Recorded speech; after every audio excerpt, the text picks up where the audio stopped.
We've carved ourselves a nice little corner here on YouTube talking about the Minnesota Vikings every day, but it's also important to know thy enemy and know thy competition. So starting today, each week on Friday, we will discuss the top headlines, stories, and news from the NFC North, starting now.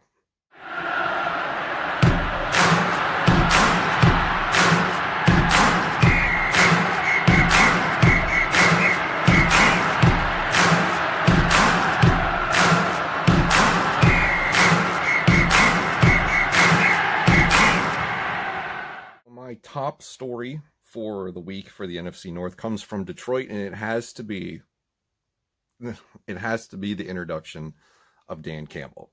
If you haven't seen the press conference, I highly recommend going watch it. I was going to clip it in with this, but I don't want to do too much. So, yeah, talking about biting knees and ankles and getting punched in the mouth and wanting to be an aggressive head coach right off the bat and really sort of, take the city of Detroit and make it its point of departure in terms of inspiring the football team. So I think this is interesting, and I don't know. I think there might be a 50-50 split amongst critics in the football world, because you either view this as a, yes, I'm excited, I will go to war with this dude, I will eat a bucket of nails, and I will kick ass and take names, and we're gonna win some football games. You could take it that route. Or you can look at this from the new age analytical perspective and go, so those were definitely words, and we're not sure how that's going to translate to wins on the football field.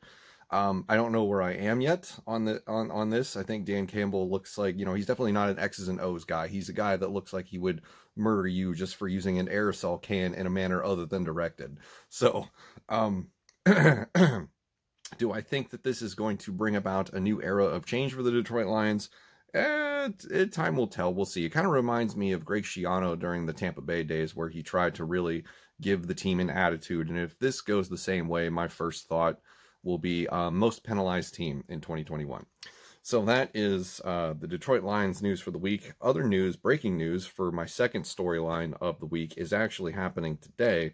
Chicago Bears announced that they are promoting defensive coach Sean Desai to defensive coordinator. They've interviewed several candidates throughout the week since the end of the season, and replacing Vic Fangio is really hard. And I think the only reason Chuck Pagano was able to do it and almost replicate what Vic Fangio had was just because, Chuck Pagano's a really good coach.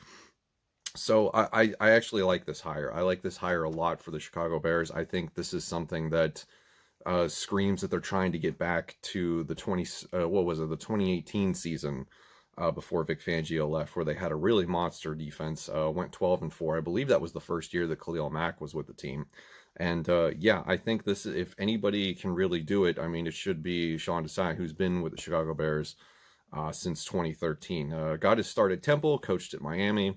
I believe he's been working with the secondary, and now he will be the defensive coordinator for the Chicago Bears. So this actually has me concerned in the grand scheme of things, because if the Bears get better on defense, because, it's not that they were bad. They were still pretty good under Chuck Pagano, but if they get back to the Vic Fangio ways of playing defense, watch out. We may be in a little bit of trouble, because they could easily reascend to the top of this division. No questions asked. I think it might take Dan Campbell in Detroit a little bit longer to accomplish anything with this roster. He's got a lot of rebuilding to do, but the Chicago Bears really are just looking for a way to get those pieces of the puzzle back together with the Vic Fangio defense, and Sean Desai might be able to do it. Coming in at number 3 storyline for the week is, of course, the Green Bay Packers. I think trumps anything the Vikings did this week, because the Packers are preparing for the NFC Championship game, and the final injury reports have been released on this Friday, and it looks like Kevin King is the only one that is questionable. Everybody else should be good to go. Now, for their opponent, the reason I found this interesting was Tampa Bay has one player that is of significance that is out, and one player of huge significance that is returning. So the out player is Antonio Brown. He will not be playing this weekend against Green Bay for Tampa. And the player returning for the Buccaneers is Vita Vea, the defensive tackle. And that's huge, because he was thought to have been lost for the season, at least in my mind. And he will be able to be a participant in the NFC Championship game, really plug the middle. I mean, I think earlier in the season when he was healthy, he was one of the critical components of making this Tampa Bay defense what it was. So I think Green Bay might run into some trouble on the interior. You know, they did handle handle Aaron Darnold as about as well as you can handle Aaron Darnold last week. And I think Elgin Jenkins is probably one of the more underrated, unsung heroes of the interior offensive line around the league. He's just been a phenomenal player since he was drafted, I believe, out of Ole Miss in round 2 a couple years ago. And if anybody is up to the task, it's going to be him.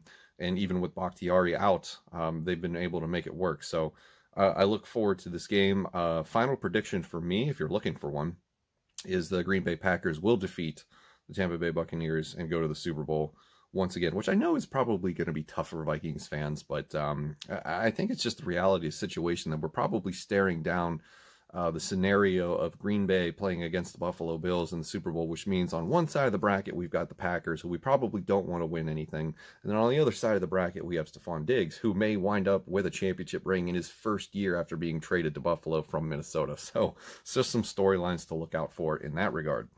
And then the final headline for the NFC North of the week is, of course, Minnesota Vikings. Gary Kubiak, the offensive coordinator, retired. We talked about this yesterday.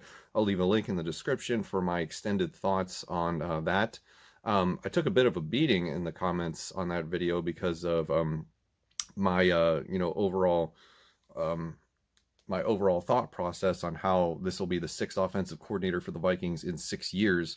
And Mike Zimmer just doesn't seem to be able to keep anybody around. Now, they've all left for various reasons. Shermer got a head coaching job. Stefanski got a head coaching job, fired DiFilippo.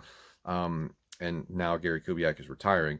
And, of course, Norv Turner, that whole relationship just absolutely melted down. But it's not so much that I don't believe that successful coaches on our staff shouldn't be afforded the opportunity to continue their careers elsewhere. Absolutely not.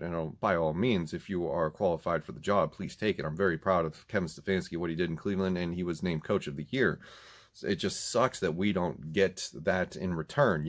We're not taking coaches from other rosters and turning them into, turning rust into diamonds or whatever it is.